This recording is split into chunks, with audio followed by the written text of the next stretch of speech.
شاعر فنکار اہم ہیں. ابھی ہم نے لاسٹ ویک ایک پوڈ کاسٹ کیا ان صاحب کا جنہوں نے ایک کال سینٹر بنایا اور وہ ملینئر ہو گئے. تو ہماری سوسائٹی اور ہمارے یوتھ کو تو وہ بڑا اٹریکٹ کرتے ہیں. تو اس ٹائم پہ جب اکانومی چاہیے, ہمیں سائنس چاہیے, ہمیں انڈسٹری چاہیے, ہمیں بجلی چاہیے, اس ٹائم پہ سوسائٹی میں کوئی رول ہے ایک ادیب کا, شاعر کا, اسکرین پلے رائٹر کا؟ نہیں, آپ نے بہت اچھا سوال کیا. پاکستان کے پرسپیکٹیو میں اگر ہم بات کریں نا, گلوبلی تو معاملات کچھ اور ہیں, لیکن یہ بالکل طے ہے کہ جو کلاسکس آرٹس جتنے بھی ہیں, وہ میوزک ہے, رقص ہے, یا یہ لکھنا ہے, یا ادب ہے جو سیریس ہے, اس کی آڈینس ہمیشہ سے بڑی ایکسکلوسیو رہی ہے.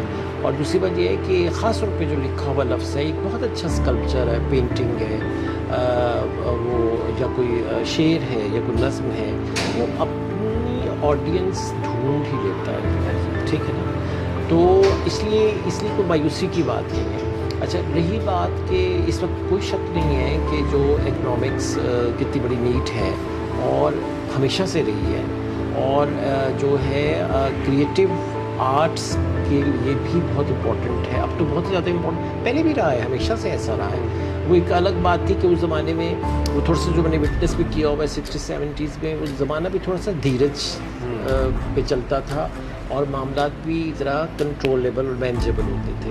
اب وہ بھی کیوس بہت بڑھ گیا ہوا ہے, لیکن وہ بھی بڑی امپورٹنٹ چیز ہے. آپ دیکھیں کہ میں سمجھتا ہوں کہ ویسٹ میں جو کریٹیو آرٹ ہے, اب تو خیر اے آئی بھی بڑی خوفناک حد تک وہ شاید وہ انڈیپینڈنٹلی کریٹیو بھی ہے یا ہو جائے گی.